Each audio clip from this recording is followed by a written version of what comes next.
konsep ini adalah konsep manusia secara utuh ya. Utuh itu artinya apa sih isi kepala kita?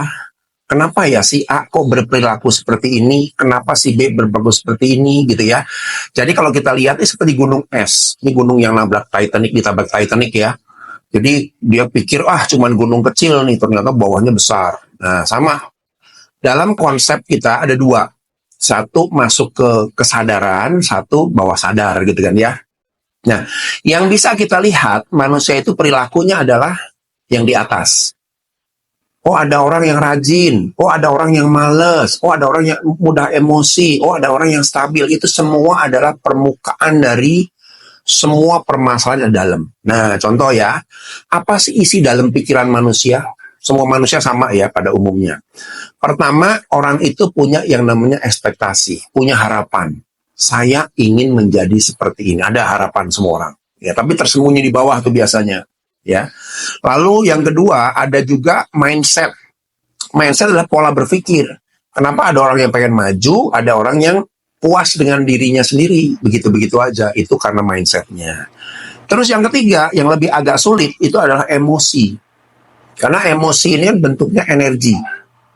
Bentuknya sesuatu yang sulit dikatakan. Ini bentuknya apa sih energi itu? Kalau pikiran kan ada dalam bentuk kata-kata ya. Orang berpikir, ditulis dalam bentuk kata-kata, oh ini pemikirannya. Tapi kalau perasaan, nggak bisa kelihatan.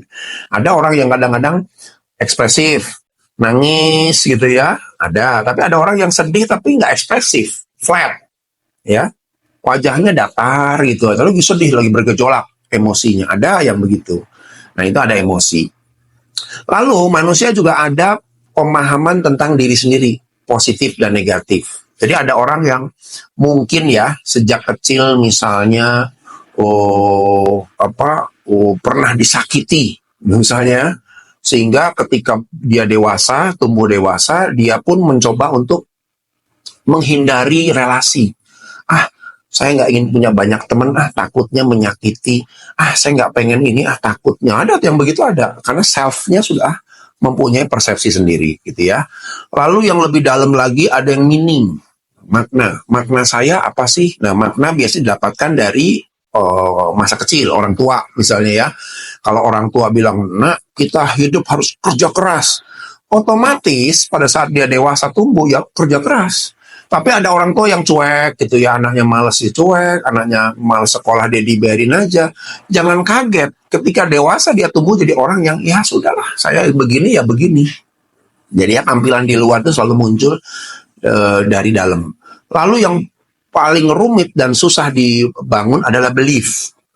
Belief adalah dia meyakini sebagai orang seperti apa sih, gitu ya. Maka jangan kaget ya, ada orang yang misalnya selalu tidak mudah menyerah karena belief dia adalah bahwa hidup ini keras, saya harus perjuangkan. Nah, itu beliefnya. Tapi ada juga orang yang mudah sekali mengeluh karena dia punya belief bahwa hidup itu nggak adil. Sehingga saya ya sebagai orang yang dizolimi, sebagai orang yang tidak punya apa-apa ya saya wajib untuk mengeluh. Nah, muncullah dalam behavior dan action yang seperti itu. Nah, kalau tadi yang pertanyaannya menarik nih ya. Kalau bicara tentang lalu gimana sih supaya kita bisa jadi orang yang selesai dengan dirinya sendiri, adalah itu kita benahin dulu dalamnya. Ya. Saya dalam proses saya mengkonseling orang, ya, biasanya problem yang terberat itu, yang berat itu ya, kalau sudah masuk dalam self meaning dan belief. Karena harus rubah dulu. Ya, merubah cara pikirnya dulu, Pak, sebentar. Kenapa kok Bapak berpikir orang-orang di sekitar Bapak ini seperti musuh yang harus diwaspadai? Kan jadi saya pernah nangani satu orang yang parno sekali. Pak, saya yakin atasan saya nggak bener nih, Pak, menjerumuskan saya. Pak, saya melihat teman-teman saya juga nggak suka sama saya. Padahal kalau saya perhatiin nggak ada apa-apa tuh, hanya perasaan dia saja. Kenapa? Karena belief, meaning sama self-nya sudah pernah punya masalah yang tidak tuntas. Ya, jadi kita perlu menuntaskan dulu, gitu ya, masa lalu kita, gimana sikap kita terhadap diri sendiri, supaya tampilan keluar tuh menjadi ya manusia yang sehat secara mental. ya. Karena kalau enggak, tampilan keluarnya pun akan tadi ya, mungkin kita sering ngalamin dia punya teman-teman kok yang aneh gitu ya. Ini temanku nih aneh sih, udah dapat dapat bonus misalnya ya, tapi nggak pernah bersyukur. Yang ada ngomel sana, ngomel sini, ngomel sana, ngomel sini. Kenapa ya? Pasti ketemu tuh di antara bawah-bawah ini yang masih bermasalah, gitu ya. Makanya sekarang ada satu metode untuk menyelesaikan diri yang namanya jadilah orang yang otentik. Otentik ya. Jadi orang otentik itu orang yang muncul tampil apa adanya. Ya, karena kalau orang-orang yang tadi ya punya masalah di bawah, tampilan keluarnya itu kayak dipaksakan, kayak terpaksa. Ya sudahlah, karena saya kerja harus rajin, ya sudah. Tapi ya namanya orang terpaksa kan kebayang ya. Rajinnya itu bukan rajin yang natural. Kadang rajin, kadang enggak, kadang lupa, kadang segala macam tuh. Tapi kalau orang yang otentik, oh saya orang yang rajin kok. Karena dengan kerajinan saya bisa bekerja dengan baik. Umumnya lebih konsisten. Gitu ya. Jadi kalau pertanyaan tadi gimana sih? Yuk beresin dulu hal-hal yang ada di bawah di dalam diri kita, ya. Nah nanti dalam semua program ini akan menjelaskan tuh masing-masing tuh, kayak contoh yang paling rumit, yang paling sering muncul itu kan mindset. Ya mindset yang kita bilang gini, saya ini apa sih? Pendidikan nggak tinggi, kemampuan nggak ada, ya sudahlah. Nah itu mindset tuh.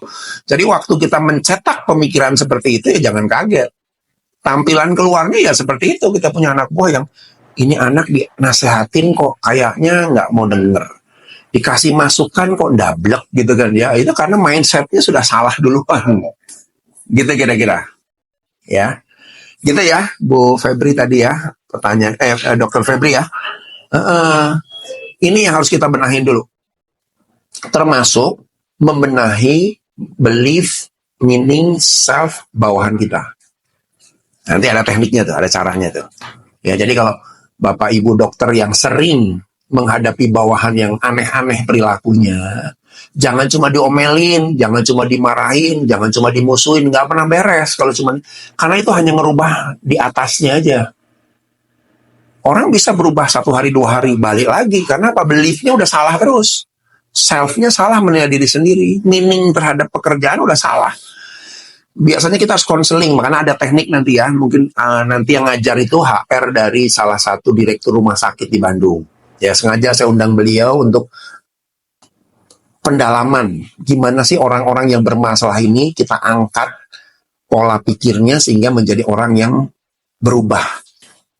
Bisa nggak? Pengalaman saya bisa. Manusia itu bisa berubah kalau kita tahu teknik-teknik di bawahnya itu isinya apa aja sih. Beliefnya, meaningnya, selfnya, emosinya. Ada orang nggak stabil emosinya misalnya. Karena apa? Karena self dan beliefnya juga salah.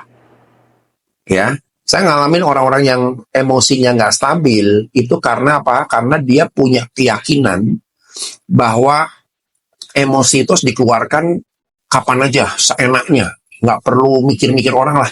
Jadi orang yang kadang-kadang nggak suka aturan. Nah, saya kalau lagi marah ya marah, masa bodoh orang mau suka nggak suka. Nah beliefnya udah salah begitu, makanya emosinya nggak pernah stabil. Tampilan muncul behaviornya gimana ya tadi meledak-ledak, ngomong asal, lalu dia kalau lagi emosi juga ngomongnya nggak enak, kasar dan lain sebagainya. Karena beliefnya harus dibangun dulu.